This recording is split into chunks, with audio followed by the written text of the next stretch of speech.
Hai kalian semua yang lagi di rumah, yang lagi stay at home.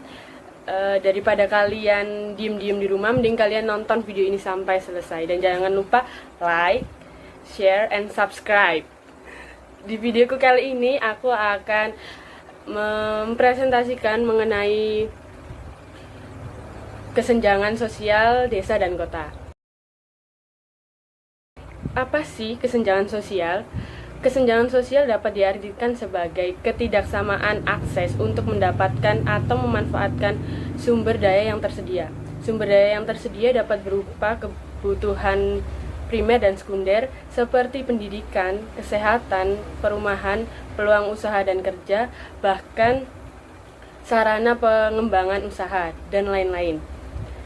Selanjutnya aku akan jelasin apa sih desa dan kota itu. Perkotaan adalah suatu permukiman, bukan desa, ya jelas bukan desa, yang berperan di dalam suatu wilayah pengembangan atau wilayah nasional sebagai simpul jasa. Dan juga ada yang berpendapat perkotaan adalah wilayah yang mempunyai kegiatan utama bukan pertanian, dengan susunan fungsi kawasan sebagai tempat permukiman perkotaan, pemusatan dan distribusi. Selanjutnya, pengertian pedesaan. Pedesaan adalah wilayah yang mempunyai kegiatan utamanya yaitu pertanian, termasuk pengolahan sumber daya alam, dengan susunan fungsi kawasan sebagai tempat permukiman, pelayanan jasa pemerintah. Faktor-faktor yang menyebabkan kesenjangan sosial sendiri itu yang pertama, perbedaan sumber daya alam. Berhubungan erat dengan perekonomian suatu daerah. Perekonomian suatu daerah dapat dikatakan baik jika masyarakat mampu memanfaatkan sumber daya dengan baik.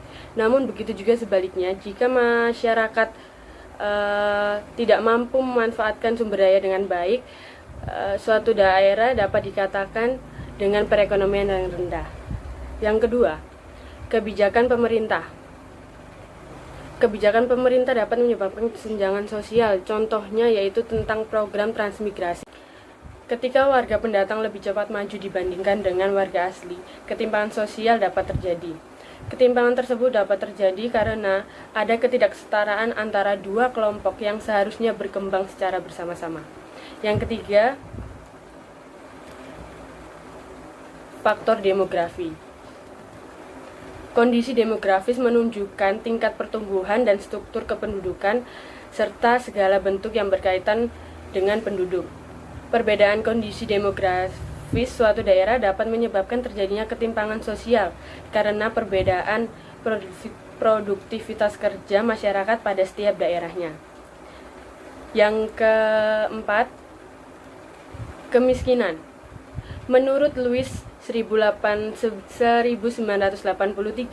budaya kemiskinan dapat terwujud dalam berbagai konteks sejarah, namun lebih cenderung untuk bertumbuh dan berkembang di masyarakat yang memiliki kondisi yang pertama, sistem ekonomi uang, guru, upah dengan sistem produksi untuk keuntungan. Yang kedua, tetap tingginya tingkat pengangguran dan setengah pengangguran bagi tenaga tak terampil.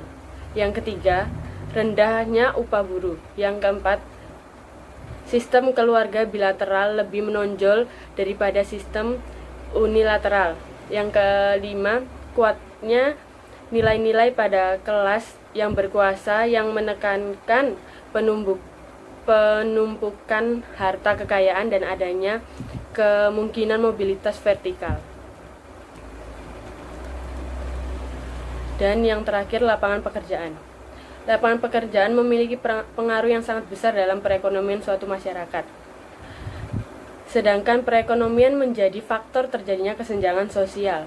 Sempitnya lapangan pekerjaan di Indonesia menjadikan pengangguran yang sangat besar di Indonesia dan merupakan pekerjaan bagi pemerintah saat ini. Akibat kesenjangan sosial. Yang pertama, kemiskinan adalah penyebab utama dari kesenjangan sosial. Inti dari kemiskinan terletak pada kondisi yang disebut perangkap kemiskinan.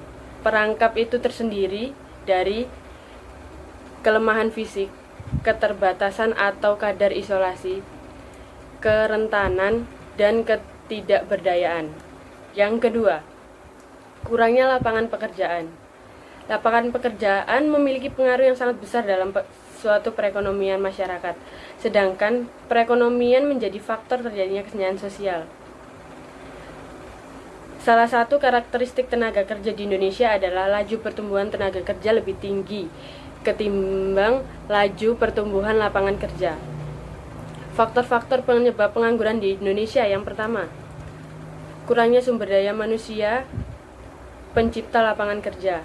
Yang kedua, kelebihan penduduk atau pencari kerja. Yang ketiga, kurangnya jalinan komunikasi antara si pencari kerja dengan pengusaha. Yang keempat, kurangnya pendidikan untuk berwirausaha. Yang selanjutnya, melemahnya wirausaha. Kesenjangan sosial menjadi penghancur minat ingin memulai usaha. Hal ini dikarenakan karena seorang wirausaha selalu dianggap remeh. Selanjutnya, terjadi kriminalitas. Banyak rakyat miskin yang terpaksa menggagalkan segala cara untuk mendapatkan uang, seperti mencopet, mencuri, serta judi, dan lain-lain. Upaya yang harus dilakukan pemerintahan untuk memecahkan masalah kesenjangan sosial yang terjadi di Indonesia: yang pertama, menomorsatukan pendidikan. Yang kedua, menciptakan lapangan kerja dan minimalis kemiskinan.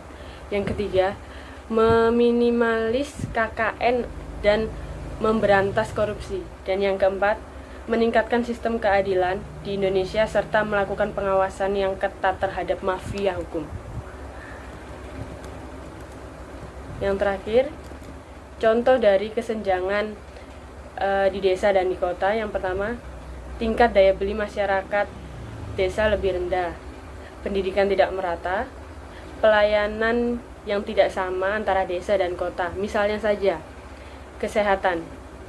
Karena keterbatasan transportasi, sarana dan prasarana, desa lebih rendah daripada kota. Serta minimalnya pula lapangan pekerjaan di Indonesia membuat masyarakat cendekiawan desa memilih untuk tinggal dan hidup di desa karena kenyamanannya.